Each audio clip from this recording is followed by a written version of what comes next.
Hello everybody and welcome back to another video. This one's going to be a bit different because this one's on my phone, which is going to be a little bit of a challenge for me. But first things first, make sure you drop down, tap the subscribe button and hit the little bell so you get notified about future videos. I've got a tractor here that has gone lame on front right hand wheel. That's going to be first job of the day. As you can see, she's only flat at the bottom, but we've had a bit of trouble with this tyre for a little while. Caught it on a furrow wall a couple of years ago, got a bit of grass stuck in it and we've had it off the rim 2 or 3 times, just can't seem to find it. But today we're going to have another go. We're going to go to town, properly get the wheel off and see what we can do with it. We've got it off the tractor now. Now we'll use the forklift just to pop the tyre off the rim. Little bit Heath Robinson, but it works. So we've broke this off and we have checked all in here. There is no foreign bodies of any type, but we have noticed this little line which we think could be a crack, and because this is tubeless, what that means is that air might be seeping out of there extremely slowly. We're going to get some bead sealant and we're going to put it back on again and see whether it fixes the problem. But if it doesn't, we will put a liquid around that crack to see whether it is bubbling, and if it is, we'll have to have a new rim on this. Great, just what we wanted.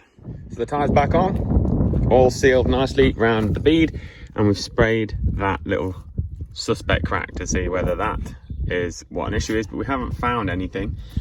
So I think we're gonna have to just try it. Let's go mow it. We've come along to mow this herbal ley. It's really short and really dense. It's got loads of clovers in it, red clovers and white clovers and God knows what else, loads of different types of grasses, and it's really, really good feed. But that cow is supposed to be in with them cows, so I'm gonna have to do something about that. So we're on top of the hill. You can see the red clover here. What we do, this was mowed earlier in the year, back in June, and we let it go to flower, so it's good for the insects, good for all the wildlife, and then we'll mow it, and then we've let it go to flower again for more wildlife, and now we're coming towards the end of August and we're gonna mow this a last time, and then once it's regrown, we'll actually put cattle on here to graze this for the rest of the year. You can see all these flowers, bugs go mad for this stuff. It's amazing. Now, one of the reasons why we put this to a herbal ley, oh, there's my finger, was because this field's actually really heavy. This part we're stood in now with all the red clover in is quite light, but down where the cows are, in the middle there, is extremely heavy clay, and a herbal ley like this has a variety of root structures. So we've got deep penetrating roots to get down into the soil and create drainage, and we've got a lot of fibrous roots on the top, which will help create a till in that top and make it a lot more friable. So this has been down for 4 or 5 years, and we'll leave it down for another couple of years, this one, and then we'll start and rotate it back in with the arable. But we'll probably keep that fence up the middle, so if we want to just do half, we can. It's a big field, this. Well, big for us anyway. I've always got the dog out. She's loving life. You look grumpy. What's wrong with you? I think I must be doing something wrong, because there was 1 cow out last time round. Now there's 3.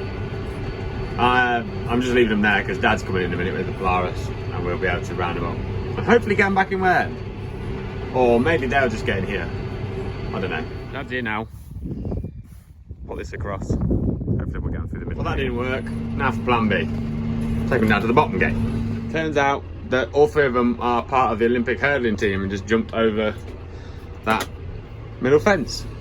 And Dad's just going to go and let them back into the group. They look well though. Not when they're running around my mowing grass, mind. So we've got that all dropped and ready to be baled and wrapped in a day or 2. But something I wanted to bring up, the bane of my life as a silage producer. Balloons.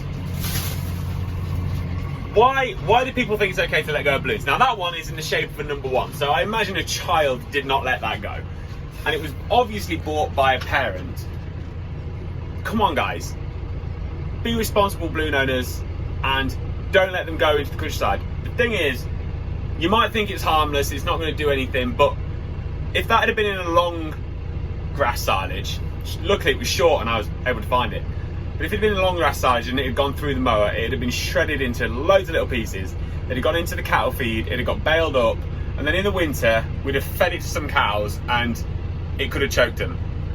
And we wouldn't have known what was wrong with the cow. We wouldn't have known why it was ill. We probably wouldn't have been able to find it or do anything about it, and it would have likely died.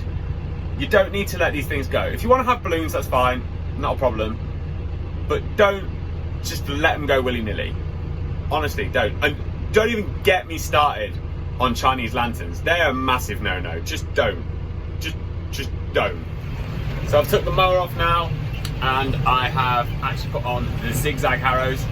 I'm not a super cool farmer, and one of those guys has got one of those massive straw rakes to get your stubbles germinating. So I've got like 1983 on the back, some Punctures zigzag harrows, but they're essentially doing the same job. Just going over this stubble and getting that top centimetre loosened up, just to get any weeds or seeds that have gone over the back of the combine or anything germinating and growing, so that we can then go through it again with this potentially and just kill those off before we drill the next crop. It's just a way of managing the stubble. This field, however, is actually going to be put in with a cover crop. So this was winter wheat, and I'm just waiting for the cover crop seed to turn up. This will be I think it's about a 9-way mixture of different things with different purposes. So they might be in there to break up plough pans, they could be in there to add fibrous roots, add depth, add nitrogen, fixing ability to the soil, whatever. Loads of different reasons for putting the different seeds in. But that'll go in here in the next week or so. And hopefully then we'll be able to actually run some cattle, or if it's too wet to run cattle on here, we'll be able to get someone in and run some sheep across them and graze these fields as well, and integrate some animals into this again, which will help with the crop that's going in here next, which will be spring beans planted around March time. So it's Thursday morning and we have this big yellow thing in the sky for once this week, amazingly. It's not mega warm, but there is a wind, so crops should dry pretty well. Hopefully we'll get combining. This morning, first thing though, I'm filling up these water butts for some cows that are rotationally grazed. They're down there on this paddock because this field doesn't have any mains water, so we have to bring water to them. And then once I've done here, I'm going to go and drill some cover crops. So yeah, before we start combining, get some cover crops drilled in where we had winter wheat, and I'll do a proper video on cover crops alone because that's really interesting. But yeah, hopefully today we'll start and crack on with some work. I thought I would just show you this trailer while we're here. This trailer was made by my granddad, I think. These axles are some World War II run flat axles. And this trough has been welded on the back for water for this field because there is no mains water here. And that's why we just bring the water to this point, and then we won't have to come for like a week or so. And it should keep these cows happy. As you can see, I'm really good at keeping my cows in this week. Right guys, I've got the cows done. So I'm going to just run you through the setup in a minute and why we're drilling cover crops. Like I said, I'll do a proper video on cover crops because they're quite interesting. You can go quite into depth with them. But just a brief overview is that we're growing a cover crop essentially for the benefit of the soil. So we can improve our soils to make our crops better when we have a cash crop, which is one that is grown for profit. This cover crop is going to be a 9-way mixture, which you will be able to see just here in a picture. And the whole point is that it is there to add a variety of different things. So we've got tillage radish in this mixture, to which it essentially puts down a deep tap root, and that will break any plough pans, do a similar sort of job to a subsoiler would do. And we have things like Phacelia in this mixture, which will smother any weeds on the top because there's a lot of top growth. We have vetches, and we have they're like legumes, so they'll fix nitrogen. We have stubble turnips in here, so we can graze this. We have forage rye, which again is a really fast, rapid growing thing that we can graze, but it also smothers a lot of roots, smothers a lot of weeds. Sorry, I lost my line there. And yeah, and that's the reason for doing it. So hopefully that'll benefit the soil in a multitude of different ways, and in turn benefit us. We should be able to get some cows across here to graze this later in the winter if we're lucky, and if not, we'll be able to get somebody in with some sheep or something to graze it because they just tread a little bit lighter. So yeah, now I'll run you through the kit. I thought I'd just come and show you the setup. Obviously, we've got the driver. This is some Claydon drilled wheat stubble that we've got. Barley says she'll just wait while we do this before she drives and does the rest of the field.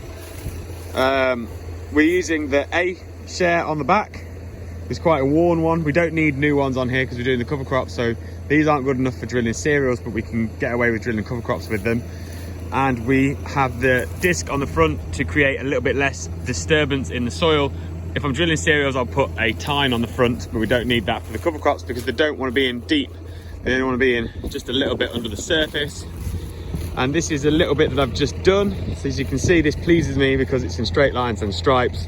And it really makes me feel warm and fuzzy inside. And what we want to try and do is essentially just move a little bit of the soil. This is where one of the tines has gone. You can barely see where it's been. And under there will be all the seeds that we're putting in, and hopefully that will grow and do some good. After a couple of hour delay, because we had another puncture on the 6.6, which was great, we finally started combining. I've just finished, I got to about there somewhere, and I've just finished this patch, and then I'm going into the field the other side of the hedge there, and that's the last field of oats. And then we've got some spring barley to do, which is a good job because it is now 4 o'clock on Thursday afternoon, and I'm racing on Saturday, so we best crack on. Someone looks really happy. It's Friday morning again. The only reason I know it's Friday morning is because all the farming papers like Farmers Weekly, Farmers Guardian, etc. all turn up. That's the only way that farmers know what day of the week it is, and they only know it for one day. So I've been thinking it's like Thursday all week. I've not had a clue what's going on. But I mean, yeah, I'm rolling in the cover crops that we drilled yesterday. The reason for this, the reason why we roll crops is to create seed to soil contact, that aids germination, and it also helps retain the moisture in the soil, which again is going to help the germination of the seed. I'm going to do this. This should take me an hour or so, and then we'll go back combining, hopefully finish the oats, which would be good because I want to get done. I've got this race tomorrow, so need to get cracking. Just unloading the tank from last night. I filled the trailers and then filled the tank up before I came home. A bit of a late one. I got all those long runs, you can see they go right down to the bottom of the field. I got all them done, and then it gets a bit shorter and then a bit shorter again. So we're going to get those done now. Hopefully they won't take too long. There's a lot of stuff on this though. As you can see, I've done all the headlands on that part, but this part I haven't had to cut through the middle because I just can't get around it in one tank full. It's absolutely heaving.